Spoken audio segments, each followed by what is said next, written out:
One common challenge I often hear about in the interview process is not getting enough candidate resumes.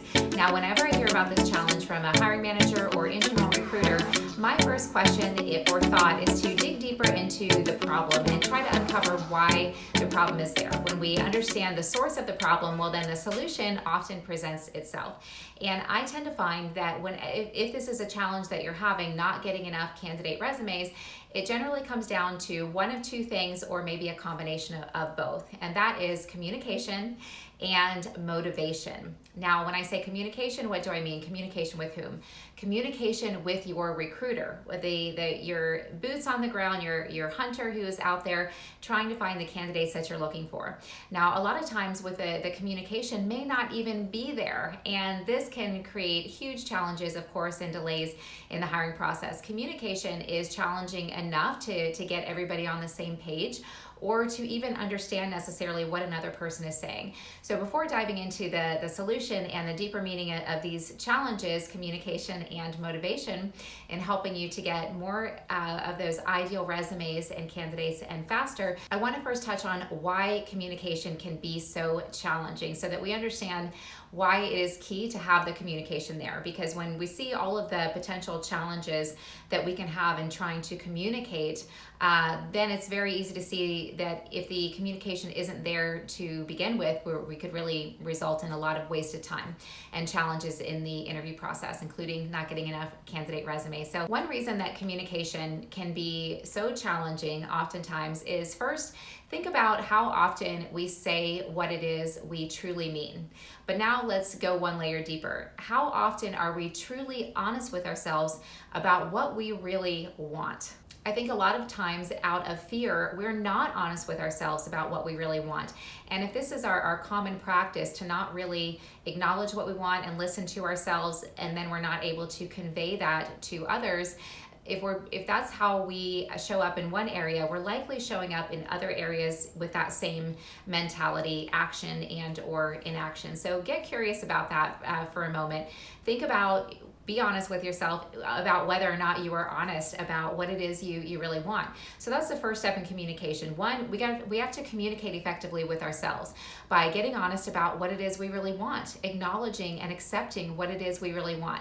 Then from there, we have to say what we mean. And a lot of times we don't do this either. Sometimes we withhold information out of fear that we won't get what we want, that the truth will not give us what we want.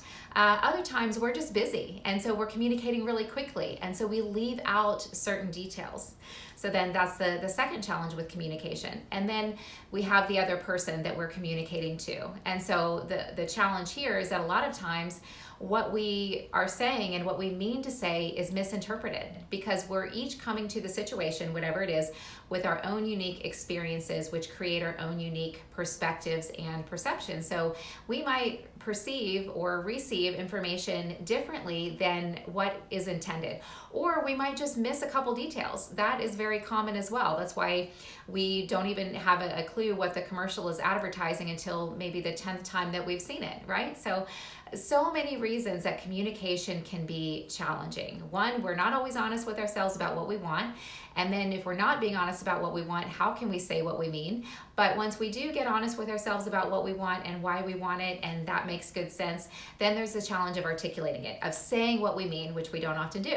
And then we've got the other party coming into the situation, perceiving what we say in a way that they understand, which may be different than what we mean. Okay, so with all of those challenges around communication for starters, now think about recruiting. If you're a hiring manager and you're working with a recruiter, a lot of times the communication isn't there. Now, in terms of communication in the hiring process and helping you get more of those ideal resumes and faster, you want the communication to definitely be there with your recruiter. They are the ones out there searching, and so they need to hear directly from you, the hiring manager, firsthand, what it is you want and why, because nobody knows what you want for your candidate profile better than you, and nobody understands the reason why better than you. And that why is also going to be important to communicate to your recruiter, because likely the reason behind why you want what you want is going to matter to candidates.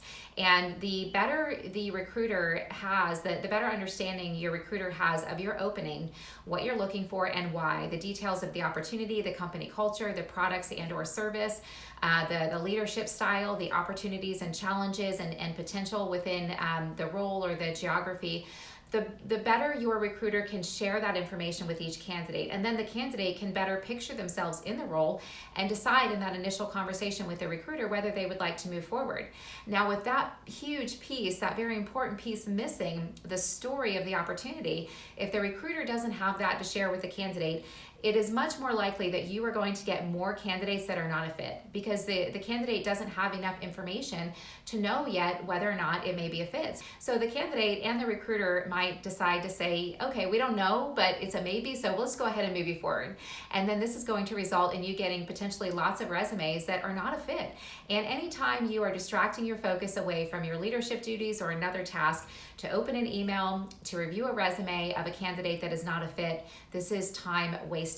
So yes, it takes some extra time to have that 15 or 20 or so minute call with your recruiter at the start of each search, sharing the story of your role, all of those important details that are going to help your recruiter get searching in the right direction. That's going to help you get more of the right resumes and faster. Also, if your recruiter is not already sending you a recap of their understanding of the opportunity after that initial conversation, a quick recap with some bullet points on the key points that you guys discussed about the opening, that's something that you want to request, or actually probably even require that they do, because details can be missed. That's part of the challenge of communication. I've missed details myself too, and I'm very meticulous about my note taking and asking all my questions. Each time I see a client call coming through, I pull up my list of questions. I'm ready to go in case they have a new job that they would like for me to work on. I'm ready to go and take notes and ask all my questions. Still, every single time there are questions that I forget to ask, and the reason is my brain's working to try to keep up with all the details that the manager is sharing with me.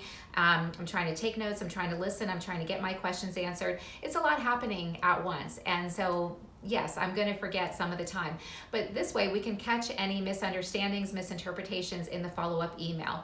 I've even had a couple times where I understood the cities wrong, coverage cities and or where the candidate should live. And this is an important detail that we were able to catch right away because of the follow-up email, and this got me searching in the right direction. So make sure that your recruiter is doing that. If they're not already sending you that detailed recap, request that they do. Also, you want to keep the communication with your recruiting going throughout the process. And one key reason is because your candidate profile, what you're looking for and why your must-haves versus your want-to-haves can actually change as the search goes on, depending on your candidate pool. So maybe you have some nice-to-haves that later become must-haves because all of your other candidate pool has these qualities. So then now why are you going to entertain a candidate that doesn't check this important box over here? If you fail to update your recruiter with your new requirement, they're still going to be searching, wasting their time searching in the wrong direction and sending you potentially more candidate resumes that now do not fit what you are looking for. So it is absolutely okay for the candidate profile to change as the search goes on and as your candidate pool increases.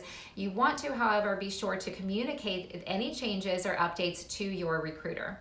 And then also by continuing to communicate with your recruiter throughout the process, they can continue better vetting candidates with each touch point, and this will let them know if they have any red flags or concerns or if their confidences are increasing. This can help motivate them to continue sending more resumes, building your candidate pool if needed. Also, the more touch points you have with your recruiter, you are building that relationship, which brings us to motivation. What is motivating your recruiter? Now, if it's an external recruiter, we don't have a salary. We get paid when we have a placement. So a lot of times your recruiters are working for free unless they are an internal recruiter, of course, and then that's a different pay structure. So money, yes, will be motivating your recruiter, but if money is the only thing motivating your recruiter, you are likely not getting the best from your recruiter. Your recruiter, what motivates a good recruiter should be delivering for you, bringing you value. And as long as your recruiter keeps that mentality and keeps delivering, they're going to continue getting opportunities to deliver for you. And then then they will have enough wins. And the more communication you have with your recruiter, the better invested they become in searching for you. They want to deliver for you. You are building that relationship. And think about it, who are we more motivated to do a good job for? Somebody that we know and like, somebody that we feel values and appreciates us, or somebody that we've never had a conversation with. So again, going back to the communication, sometimes that communication is not even there.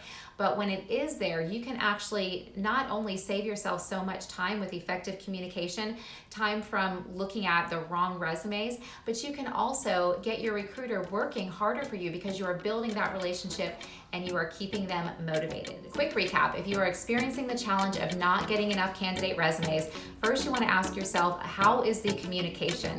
Is it there, one, for starters, with my recruiter, and is it effective, and then is it ongoing?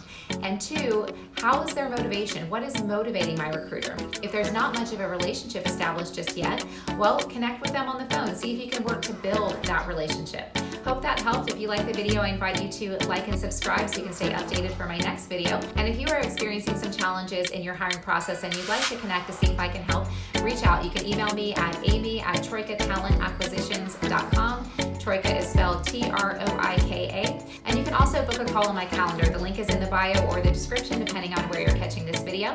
And until next time, happy hiring.